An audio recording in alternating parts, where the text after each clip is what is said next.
All right, so let's get started here. This dev blog was released February 9th, and it has to do with carrier change mechanics coming in 15.2. Before we go any farther, chat, I will say that this is a massive W. That's my opinion, but let's get through this.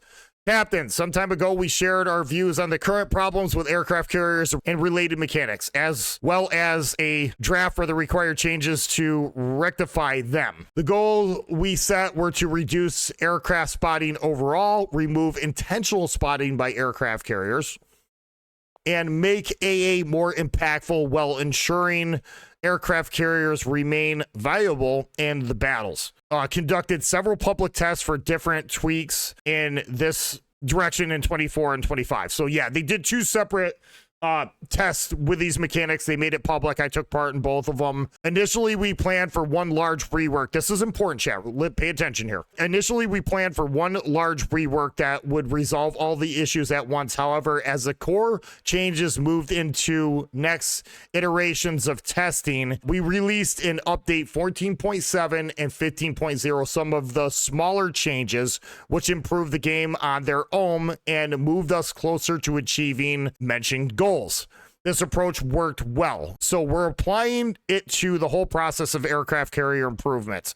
We are switching to alternative approach where we focus on delivering significant improvements targeted at resolving the issues one at a time rather all than once. See, I think that's a good thing, and we'll talk more about that when we come back to that paragraph. This means we'll be gradually releasing changes that have proven viable during initial and external testing on cadence of several updates throughout updates during this year. However, the scope of the changes that will make it into the game may differ from what was tested before. And that's typical with testing. That's why they test stuff. The process will continue until we achieve the set goal, and after that, we can pause the introductions of new changes to aircraft carriers for a while to see how the ship types settle. We have more things cooking in our development kitchen for carriers and related mechanics, but we will only be ready to share the details closer to the release. Today, we will focus on changes that are coming in update 15.2. Patrol fighter changes. Okay, recently we refined the tactical role of fighters by removing their ability to spot enemy ships while increasing their defensive capabilities. Awesome change. In light of these changes, we can now expand how carriers use fighters. With the release of update 15.2, we are going to change patrol fighters so that aircraft carriers commanders will be able to send them into a select area of the map. This will expand a carrier's ability to cover other carriers and support teammates positioned far away from it without needing to fly all the way there to do so. I think that's a good move. This allows a carrier commander to focus on pursuing their primary combat goals, such as attacking enemy ships. It will also give carrier players an additional way to meaningfully influence the battle during their fight towards enemy positions. You will be able to activate this consumable while controlling a squadron equipped with patrol fighters. When you activate the consumable, the tactical map will appear and you can select an area within certain ranges of the current positions of your aircraft where you want to deploy the fighters. Okay, it takes some time for the patrol fighters to reach their chosen areas, and the farther it is from launching squadrons, the longer it takes for fighters to get there. Once you launch patrol fighters, a counter will display how long it will take for them to reach the designated area. Consumable tooltip shows the time required to reach an area located at the patrol fighter's maximum range. In designating an area, a smoke signal and an icon will appear, serving as a marker of the area for other ships to see. This marker will display the time remaining until the patrol fighter arrives. Enemies will also be able to see them as well. Okay, so they're going to be clearly marked on both teams, much as they are right now. Nothing changes there. Once the fighters arrive in the chosen area, they will start patrolling, acting the same way as the old patrol fighters. All commander skills related to patrol fighters, search and destroy, patrol group leader, interceptor, and enhanced reactions will still apply to the consumable. Enhanced reaction will also increase the time it takes patrol fighters to reach the selected area. Similar to how it works now. The cooldown of patrol fighters will still begin after the squadrons either leave the battlefield or is destroyed. We can go back and kind of like watch this here in a little bit. We'll go through the animations when we get ready to talk about them. Evasive maneuvers. Currently, some aircraft squadrons in the game are equipped with repair party consumable, which increases their survivability. In most cases, the consumable fulfills its purpose quite well. However, its usage is not clearly indicated to the surface ship players, which can make AA defense appear inactive. Since it seems that the enemy aircrafts do not receive significant damage during an attack, when in reality, they are simply repairing themselves. To make such interactions more consistent, we are replacing the repair consumable with another one, evasive maneuvers. Surface ships will be able to notice when enemy squadrons is using evasive maneuvers by the changes in the color of the AA damage, as well as the series of maneuvers emanated by the performance of the plane. So they're just gonna like dodge, duck, dip, dive, and dodge.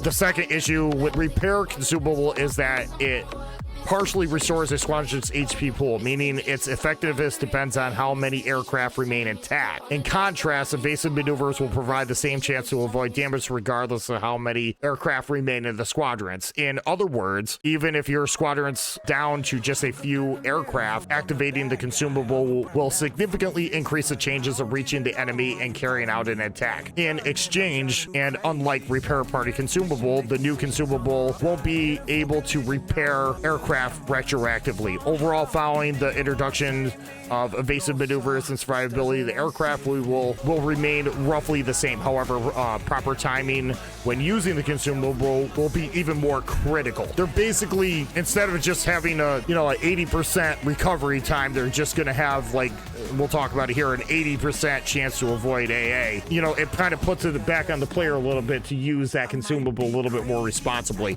and I'm okay with that. How will it work? By activating the consumable, an aircraft squadron will be able to avoid significant percentage of incoming AA, as well as damage from enemy fighters. So that'll work with enemy fighters as well. With standard parameters, evasive maneuvers allow aircraft to avoid 8% of the incoming damage. Values may vary by aircraft carrier. Repair specialist skill will increase the action time of the repair consumable, and number of its charges will be replaced with new skills. Maneuvering specialists with following parameters: reload time for the evasive maneuver consumable 5%, changes of the evasive maneuver consumable +1. The India Delta signal will be changed to increase the action time of evasive maneuvers consumable. I kind of read that pretty quick, but from what I understand too, they're also going to offer a free commander respec. Yeah, CV commanders for 1 week, they will allow a free commander respec, which is actually really nice. Getting down to the last and final mechanic, I know a lot of carrier players have been asking for this for years. Manually controlled carrier consumables. How many times have you seen that brought up in a feedback section? Last year, we introduced the ability to manually control carrier secondary guns, giving captains commanding them additional technical options and ways to defend themselves. At the same time, we improved carriers' fire resistance and reduced both the duration and cooldown of the damage control party. In update 15.2, we were further expanding your control over the aircraft carrier in battle by adding the option to disable automatic activations and use of the damage control party and fighters. This will give experienced captains the opportunity to use consumables at their optimal moment depending on the combat situation. This is how these consumables will work on aircraft carriers. You can switch between auto and manual modes by pressing shift plus the key bound to the coring spotting consumable. The game will remember your last settings for a particular ship and use them in future battles. Kind of think of it this way: if you had AP loaded in your other game, you're gonna load your ship in the next game with AP, right? If you had HP selected in your previous game, it will load with HE in your next game. That's what that means. Though in light of the upcoming changes, here I come. Oh, here I come. During 1 week of update 15.2, you will be able to retrain your aircraft carrier commanders with a 100% discount. More details will be available on the World of Warships official portal. So again, you will get a free commander respec. Let's start at the top here. Troll fighters and changes. This is the animation here, and this is basically what's going to happen. What do you think, Classic and Carthage? I think they're kind of going back to like an RTS style. I don't want to call it an RTS because it's not, but what you're going to be able to do is lay down a fighter anywhere on the map, regardless of where your squadrons are. I think that's pretty huge. And again, here's the smoke timer and whatnot, how long it's going to take for them to get there. Yeah, see, there's the timer. It's really going to all depend on the details, right? It's going to be how long and how fast can they get to the point, how big the bubble is that they can send them to. So fighters are for protection. They're not for spotting anymore. So you can protect a div mate or for instance, a DD. But like I say, how long will it take to get there? And it may take a lot of coordination if it's not a div mate. Yeah. Well, what's going to happen is, you know how two CVs fight each other at the start of the game? What's the first thing they do? Drop a fighter right in each other's path, right?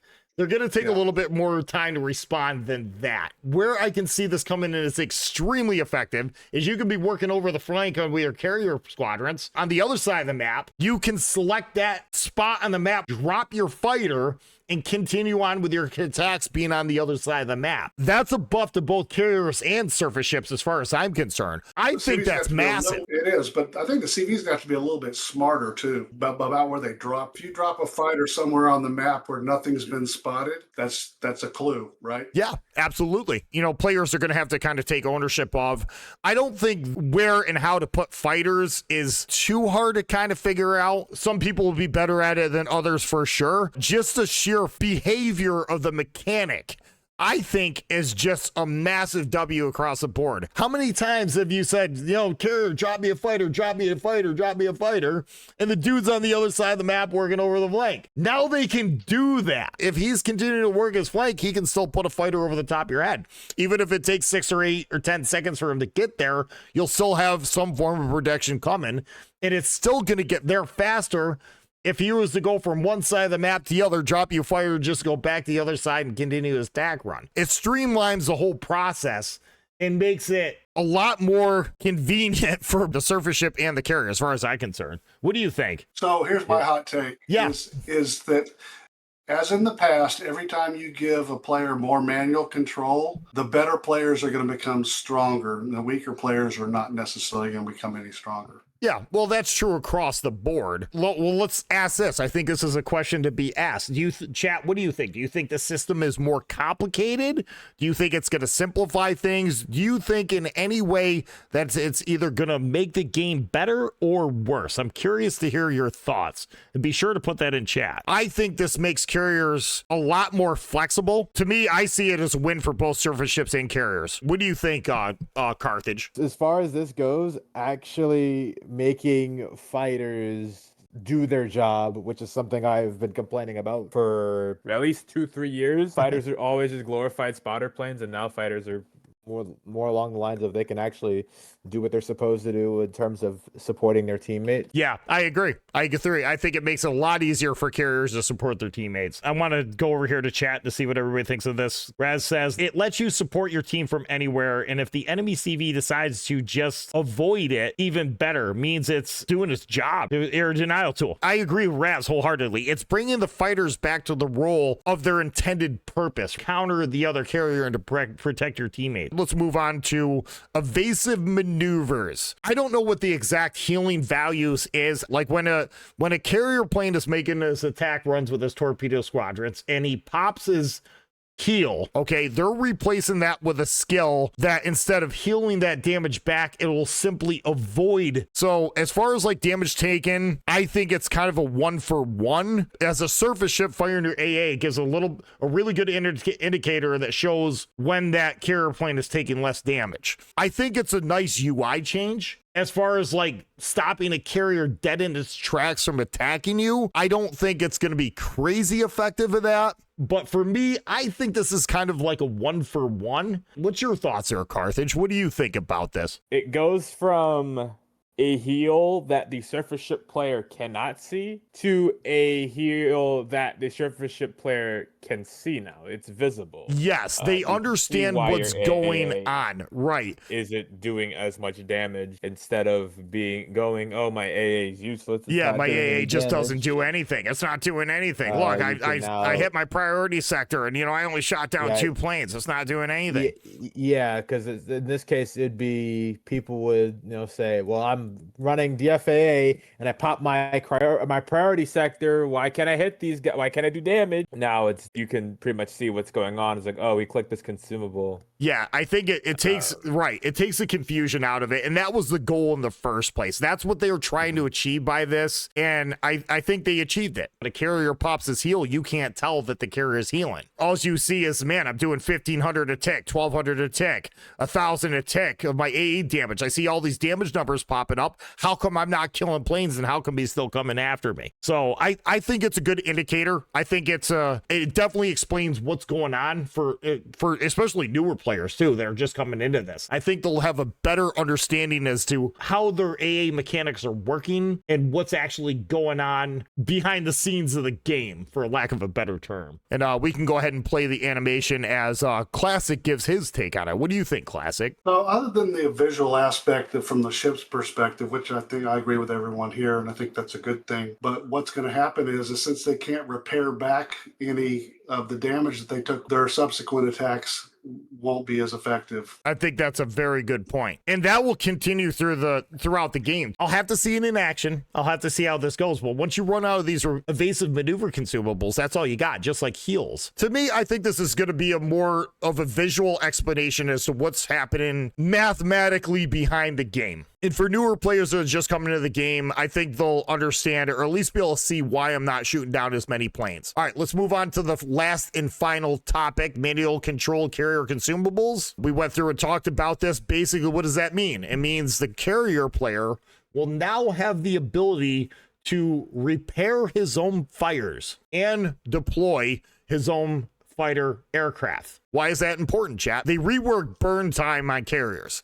They increase the burn time. Now fires no longer last this like 6 or 8 seconds that they did before. They'll actually have a significant burn time. So as far as that's concerned, it'll work very similar to current surface ships do now. In the current game mechanics, when you set a fire on a carrier, if the damage con is available, it will instantly repair that fire and put your, DCP into immediate cooldown. Why is this fatal? For the same reason why it's fatal for every other ship class in the game, all right? If you DCP a single fire, 10, 15 seconds later, somebody else puts multiple fires on you, you can't put it out. So the whole time you're just burning, and there's nothing you can do about it. So this is just a straight buff to carriers. That's how I see it. And I think that's a good change. For all the carrier players out there, they'll be able to have a lot more control. What do you think, Carvage? I think overall it's a good change, even though I do have a concern while you're flying planes.